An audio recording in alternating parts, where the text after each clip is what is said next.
semua, saya Sena, di sini sebagai arsitek di Bobobox Indonesia. Aku Bowi, People and Culture Manager dari Bobobox. Nama saya Dodi, saya sebagai Brand Operation Manager untuk area Jabodetabek. Aku Gana, sebagai Social Media Lead dari Bobobox.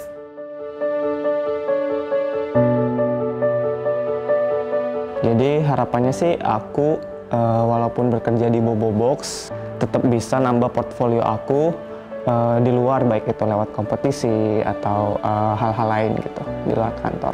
Mungkin kalau yang personal, aku ngerasa di tahun ini tuh aku pengen bisa ngerti diri aku lebih baik dan aku bisa punya better control over myself. Sedangkan kalau kerjaan sebagai leader di Departemen People and Culture, aku pengen nempatin departemen ini dan tim People itu untuk bisa jadi business partner dan bisa deliver value buat Bobobox. Belajar untuk ensuring scalability, di mana saya sudah memanage 8 brands di Jakarta dengan lean organization dan program-program yang sudah berjalan.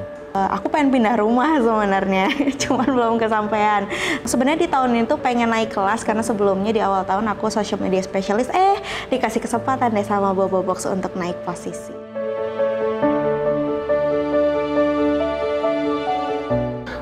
Aku ngerasa ketika ada hal-hal yang aku nggak expect terjadi, itu tuh sebenarnya kind of obstacle sih buat aku, bahwa ketika aku punya rencana, ternyata rencana itu nggak selamanya bisa terwujud. Agak sedikit challenging untuk transform hospitality ke dalam bisnis proses yang digitalized dan tech enable. Obstacle-nya cukup banyak ya, karena dengan naik posisi, naik kelas, makin besar juga nih responsibility yang aku pegang. Berarti makin banyak juga kolaborasi bareng sama stakeholder yang lain. Nah, itu butuh adaptasi yang cukup panjang dan time management yang cukup baik gitu, yang harus diatur sama aku selama setahun terakhir. Kalau kendala sih yang pasti ngatur waktunya sih, karena kan pace kerja di Bobobox juga udah lumayan RPM-nya tinggi nih kalau istilah di F1 gitu ya.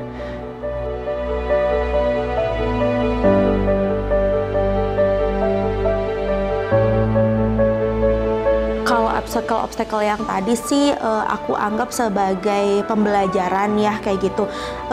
Mau nggak mau kita harus cepat move on ya sama kondisi-kondisi yang kemarin. Jadi ketika memang gagal atau ada yang menghambat gitu sesuatu dalam mengerjakan atau melakukan strategi aku kayak gitu, pastinya itu bakal jadi pembelajaran ke depannya biar kita lebih harus bisa lebih agile juga sih sama kondisi-kondisi yang sekarang. Challenge kan negasinya ke hal yang bagus gitu ya, bukan sesuatu yang bikin kita drop. Malah ini harusnya bisa jadi evaluasi nih buat next year gitu.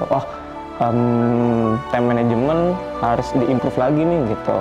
Buat saya, kegagalan itu adalah keberhasilan yang tertunda. Dan tidak semua yang kita inginkan dalam hidup ini berjalan sesuai rencana. Jadi bagaimana caranya kita supaya tetap konsisten dalam apa yang kita lakukan dan memberikan apa yang terbaik di setiap pekerjaan kita. Awalnya mungkin ada ya perasaan gagal, kayak kok kenapa sih apa yang udah aku rencanain nggak terwujud. Cuma along the process aku jadi belajar dan aku jadi tahu bahwa nggak semuanya nih yang kita pengen, nggak semuanya yang kita inginkan itu bisa jadi kenyataan.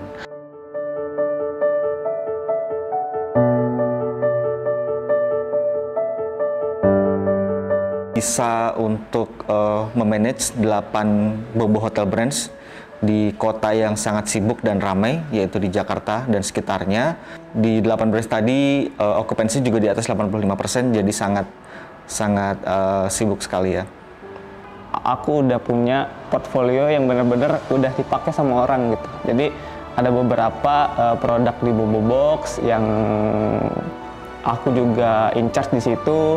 Akhirnya aku belajar bahwa namanya kebahagiaan itu bukan tentang ujung, tapi tentang proses. Bagaimana kita bisa memaknai kebahagiaan-kebahagiaan kecil yang terjadi sama kita, dan kita bisa menikmati momen itu.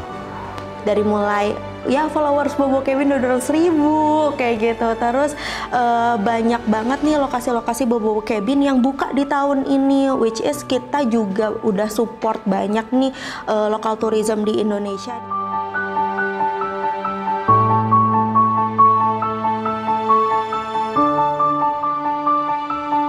Tahun depan Ya, as we know, kalau dari sisi bisnis ya, kita bicara tentang economic downturn, kita bicara tentang long winter.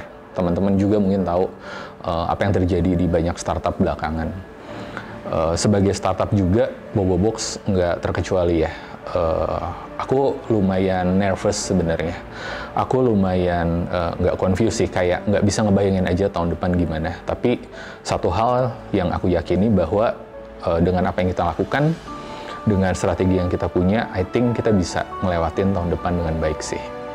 Kalau harapannya sih bisa achieve semuanya, yang pasti Achieve more, karena di tahun lalu tuh banyak banget nih yang pengen dilakuin tapi belum bisa. Jadi menurut aku achieve more adalah resolusi yang pengen banget aku capai bareng-bareng. Untuk bisa perform dan achieve pada OKR yang diberikan oleh perusahaan, dan juga exit atas apa yang sudah di-set untuk goals kita.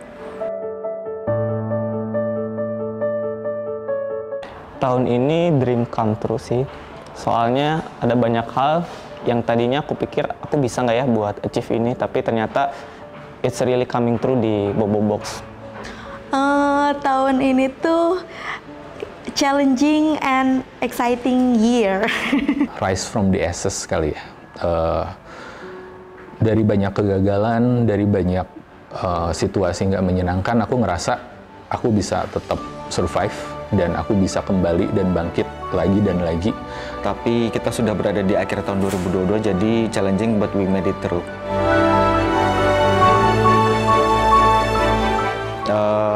Great things will come in 2023. Will be dream bigger.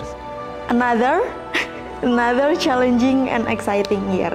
Tahun depan, honestly ya, tahun depan itu aku nggak bisa prediksi sama sekali gitu. Buat aku tahun depan itu kayak kita berlayar di sebuah lautan yang kita nggak tahu nih di ujung sana ada apa. Cuma buat aku navigating through the unknown ocean, I think itu jadi salah satu kalimat ya yang ngegambarin bahwa kita akan menuju sebuah tempat yang kita nggak tahu, tapi aku yakin, aku percaya bahwa ketika kita bisa menavigasi itu dengan baik, kita akan sampai ke tujuan yang kita mau.